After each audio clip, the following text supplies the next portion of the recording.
Trataremos ahora de hacerles una descripción de cómo se hace una aproximación global de la explotación agropecuaria.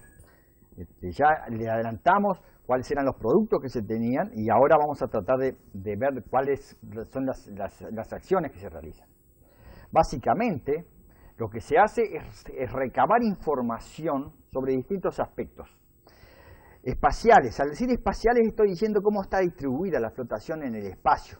O sea, hasta dónde va, qué forma tiene, qué área, qué potreros, dónde pasa el arroyo, quiénes son los vecinos, dónde tiene sombra, dónde no tiene sombra, por dónde van los caminos, cuál es la historia de cada uno de los potreros, tienen nombre, no tienen nombre, cómo es la ubicación del casco con respecto al resto del establecimiento y demás. También aspectos relacionados a la historia, eso es importante. O sea que por un lado, delimitar en el espacio dónde está el establecimiento y cómo está dividido y cómo es la historia de cada una de las partecitas y en qué consiste. Segundo, hay que tratar de reconstruir la historia. ¿Cuánto hace que está esa familia allí? ¿Es segunda generación? ¿Es primera generación? ¿Hace 5 años? ¿Hace 4? ¿Hace 3? Es muy importante darse un tiempo para escuchar un relato del titular y de la familia, de otros componentes del sistema, para que nos pongan al tanto de cuál es la secuencia lógica de las cosas que vienen de atrás. ¿Cuántos años hace que están al frente? ¿Cuáles son los principales acontecimientos? Si los rubros que tienen son los que había originalmente, los cambiaron todos. Si la explotación se achicó, se agrandó, si hubo hermanos que se separaron, etcétera, etcétera, etcétera. El otro punto es acerca de aspectos financieros, por supuesto. Por supuesto que aspectos financieros es importante saber, bueno, la explotación es arrendada, no es arrendada, existe alguna deuda que preocupe o no. Por más que son cosas delicadas, uno puede en estos ámbitos tratando con el debido guantino, puede preguntar acerca de cómo es el tema, sin que tenga que tener muchos detalles. ¿Existe holgura financiera o no? ¿Se ve en la infraestructura presente y en las cosas que uno ve que ha habido cierta disponibilidad de dinero o no? ¿O nunca la hubo o está escondida, digamos así? Bueno, ese tipo de cosas. Después también aspectos organizativos, cómo se trabaja, quién hace los trabajos, con la ayuda de quién, etcétera, etcétera, cómo se organiza toda la parte de trabajo. Los aspectos productivos, bueno, cuáles son las actividades productivas, tiene ganado, tiene ovejas, tiene suplementa, da pasturas, hace cereales, la quinta es comercial, yo qué sé. Bueno, el conjunto de actividades productivas, digamos así. Y también la parte social, o sea, con quién se relaciona la explotación. Los titulares son miembros de la comisión de la escuela, de la fomento, de la rural de no sé dónde, están en un club político, una iglesia, cantan en el coro, juegan al fútbol. Ese tipo de cosas es muy importante porque hacen a la viabilidad de la explotación también. Bien, muy rápidamente voy a recordar en el diagnóstico cuáles son los grandes criterios para jugar acerca de la viabilidad de la explotación en la escuela francesa, al menos que creemos que coincide con lo que sabemos. Después, a todo ese conjunto grande de datos hay que anotarlos y trabajarlos para presentarlos de una forma coherente. Hay que darles orden, hay que trabajar en el papel con él, o por lo menos en la cabeza. Yo sé que en el ámbito del trabajo que van a realizar ustedes, esto no va a ser una cosa que tenga demasiada elaboración, pero tienen que volver a los temas, tienen que tratar de hilar con cuidado cómo es todo lo que vieron y todo lo que escucharon. Y en el caso de realización de una aproximación global, se hacen un par de grandes esquemas o diagramas que son muy importantes. Un esquema de la lógica general de la explotación, que vamos a ver un ejemplo ahora, y diagramas acerca de cómo se manejan los distintos procesos productivos. O sea que hay dos grandes cosas. Un diagrama estático que nos muestra cuál es la lógica general, y otro que son los procesos productivos. Vamos a ver ejemplos de los dos. ¿Cuáles son las cosas claves? Las decisiones estratégicas, o sea, a partir de qué es lo que nosotros tenemos que observar para saber a dónde van los productores, a dónde va el sistema de familia de explotación. De lo que nos están contando y de lo que estamos viendo, tenemos que identificar las decisiones estratégicas. Tener un equipo de maquinaria, por ejemplo, es una decisión estratégica. Decisiones estratégicas las definimos como aquellas que son independientes del ciclo estacional, del ciclo anual de las estaciones. Aquellas que es lo mismo hacerlas en otoño que en invierno, que en primavera que en verano. Decidir ingresar a un nuevo rubro, mejorar la infraestructura, arrendarle el campo al vecino, cambiar el paquete tecnológico que se está usando, el grado de intensificación general de la explotación, cambiar la forma en que se financia la explotación, asociarse con alguien. Esas son todas decisiones que se llaman decisiones estratégicas en esta definición. No están asociadas al ciclo estacional. Otras decisiones como bañar contra la garrapata, sembrar, fertilizar, preparar la tierra, esquilar y otras más, son decisiones que están unidas al ciclo estacional, al ciclo de estaciones invierno, primavera, verano, otoño, y se llaman decisiones operativas por oposición a las estratégicas. Las decisiones estratégicas que nosotros podemos identificar van a ser las que nos permitan tener unas pistas acerca de la lógica general de la explotación.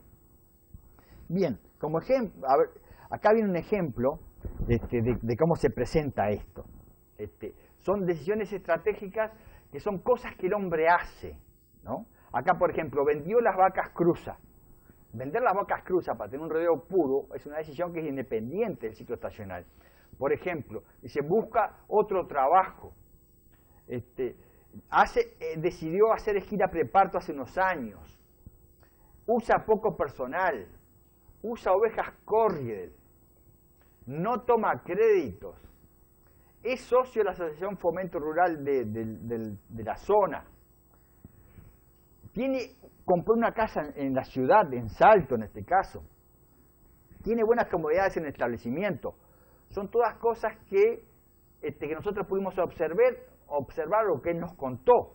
Tuvo negocios tuvo otros negocios de venta de ropa, distribuía galletas, hacía compra de toros viejos, ahora creo que tienen bastante trazabilidad. Bien, todos estos, y todas estas, nosotros estas decisiones las ordenamos y nos fijamos qué tipo de reglas dan, que son grandes normas que se manejan y que le dan la coherencia a lo que vemos, a las decisiones aisladas que vemos abajo. Él tiene como regla conciliar la familia y el predio, tiene como regla participar socialmente, mantener su autonomía, mantener una simplicidad en su explotación, controlar sus costos, mejorar o aumentar la producción, ve el semovientes como capital y siempre busca ingresos extraprediales. Estas son reglas que él siempre sigue.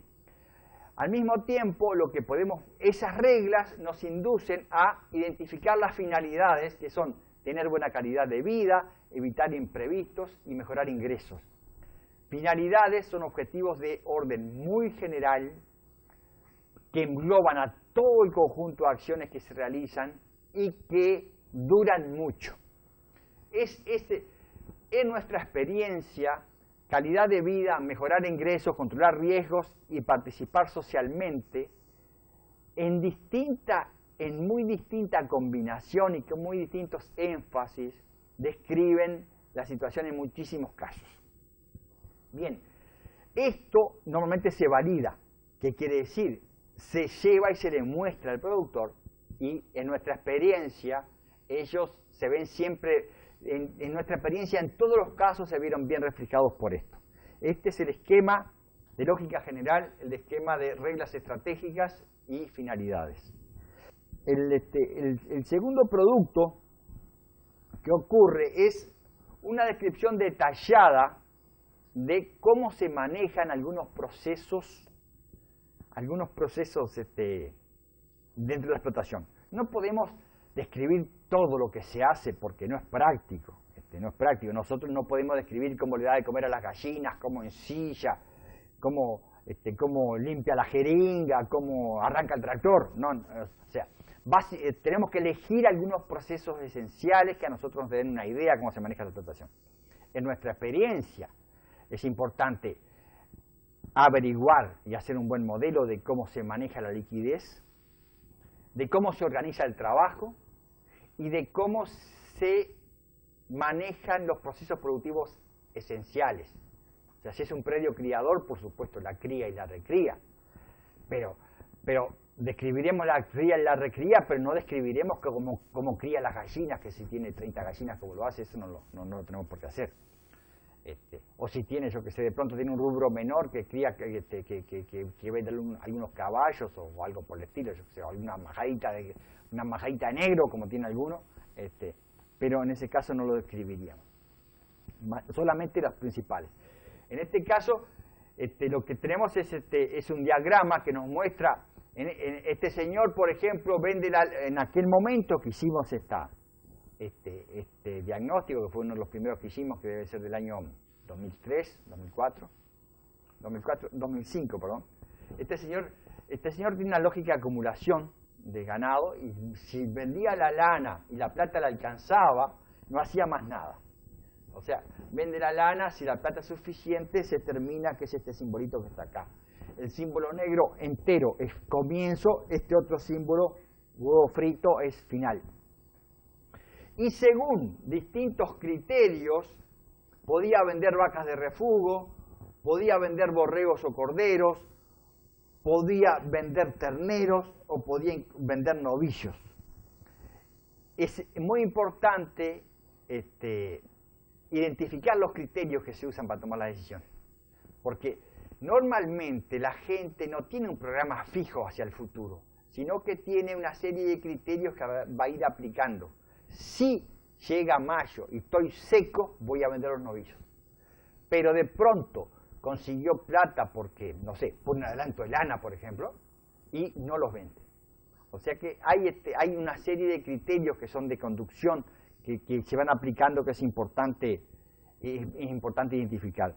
Y es importante identificar cómo se hacen las cosas, porque eso va a ser lo que nos va a permitir proponer mejoras sobre bases firmes.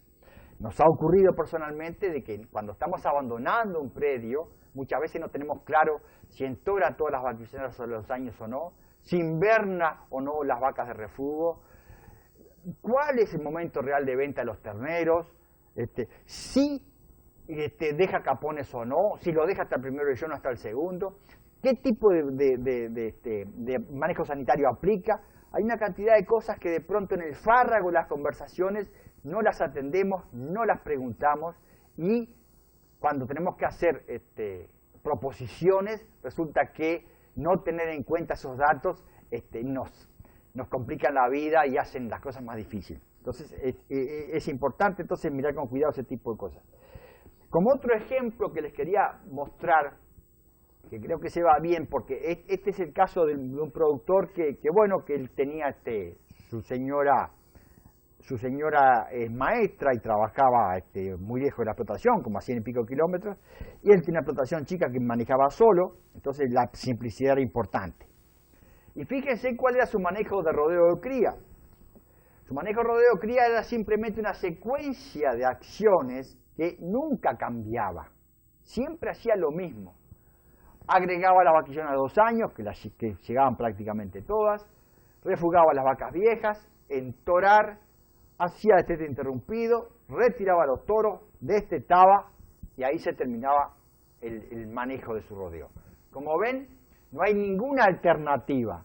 El diagrama anterior mostraba distintas alternativas. Que si pasa esto, hago esto, y si pasa esto, hago lo otro, y si pasa esto, hago lo otro.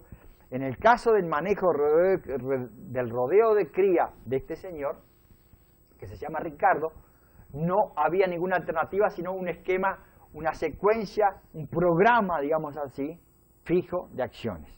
Así que con esas dos herramientas, si nosotros antes de hacer un planteo, tenemos clara la lógica general de la explotación, tal como se presenta en un diagrama de este estilo, o tal como nosotros lo podemos haber razonado en la cabeza, a este señor está muy interesado en hacer tal tipo de cosas, y nosotros se lo proponemos, él la va a hacer bien, o al revés, Si nosotros le proponemos esto, le va a caer mal y no le va a funcionar.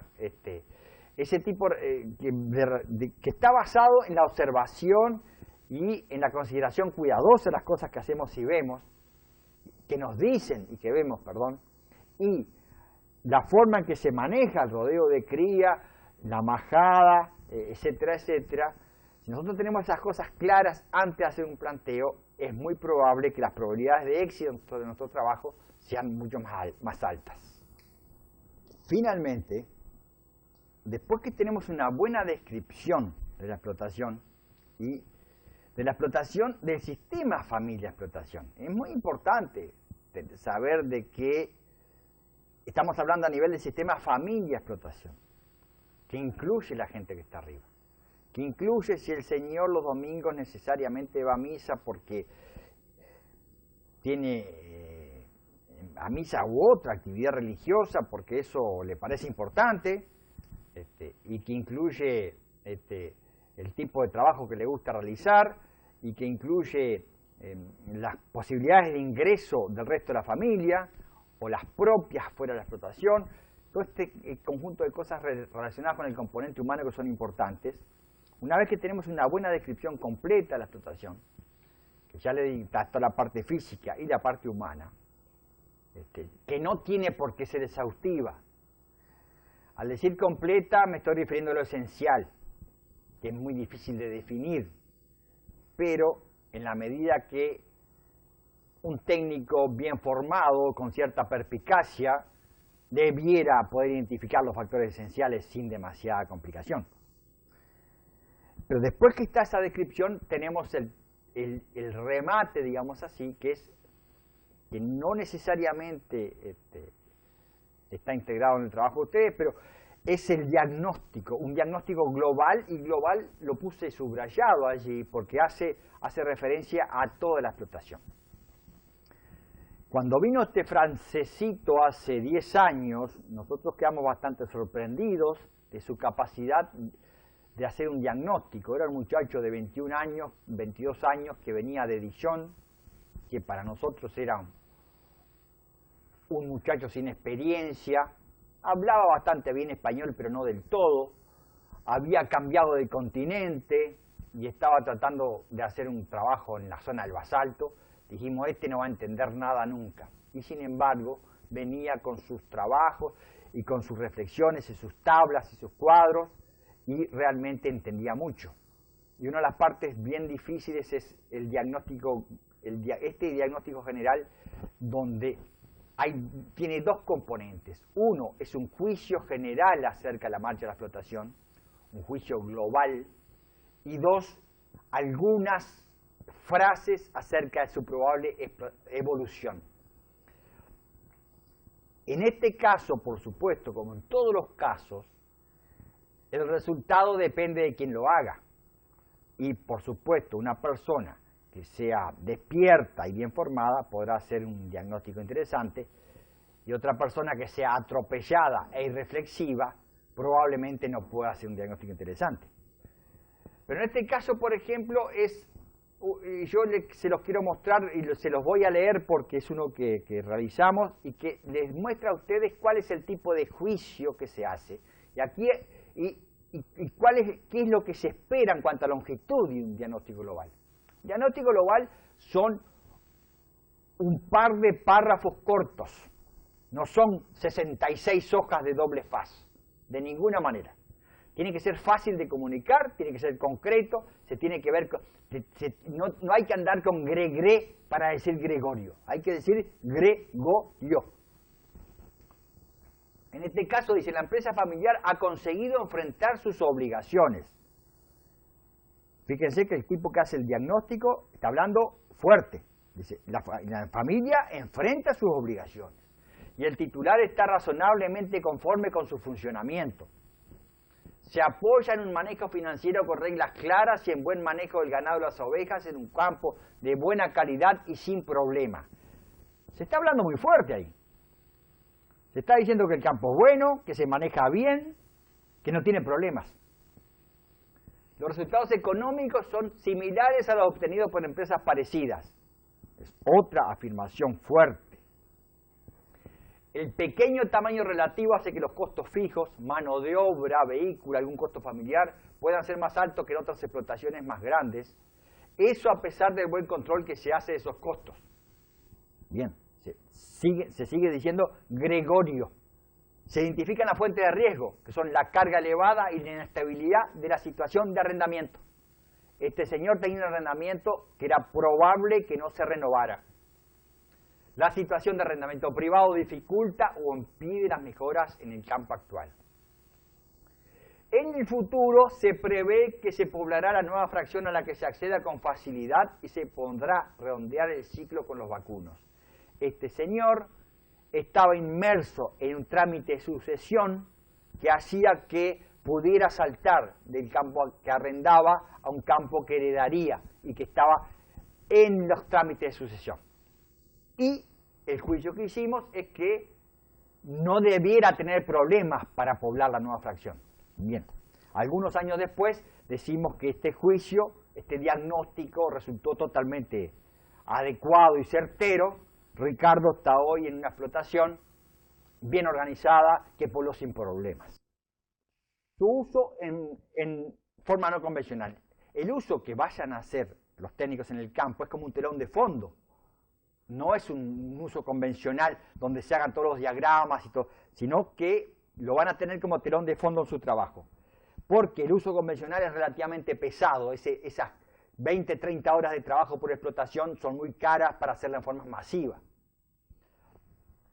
El usarlo en forma no convencional significa que las grandes normas se rescatan, aunque no las operaciones concretas de este método. Alentar a la escucha previa a cualquier planteo, la reflexión acerca de las razones, acerca de lo que hace la gente, promover la calidad de los planteos al hacerse sobre situaciones consideradas cuidadosamente, promover una mejora en la calidad de relacionamiento técnico-productor. Eso, en base a nuestra experiencia, que ya le decimos, hoy podemos decir que es bastante amplia y es compartida con muchos colegas, podemos decir esto con razonable seguridad. Al mismo tiempo, les queremos poner un ejemplo, ya terminando la presentación, contarles que hemos hecho un uso no convencional absoluto, que es, en vez de usar a nivel de familia explotación, usarlo con grupos, como método de animar el trabajo de los grupos, como método de darle insumos a un grupo para que estudie una explotación, o como método para estudiar el grupo. Aquí no tenemos demasiado tiempo, pero de todas formas, ustedes creo que pueden leer lo que dice la presentación. Es unas reflexiones de un técnico que lo usó con un grupo hace unos años, y les puedo decir que en lo que es la experiencia personal, hicimos un diagnóstico global de un grupo, diagnóstico global del grupo, no de la explotación, no de una explotación, hace también como 10 años, y recientemente lo estábamos repasando, y con beneplácito veíamos que las grandes características que habíamos identificado en el funcionamiento del grupo hace 10 años se mantenían. O sea que las finalidades y lo que nosotros habíamos previsto como evolución del grupo, efectivamente ocurrió. Les deseo un buen desempeño profesional en estos trabajos. Muchas gracias.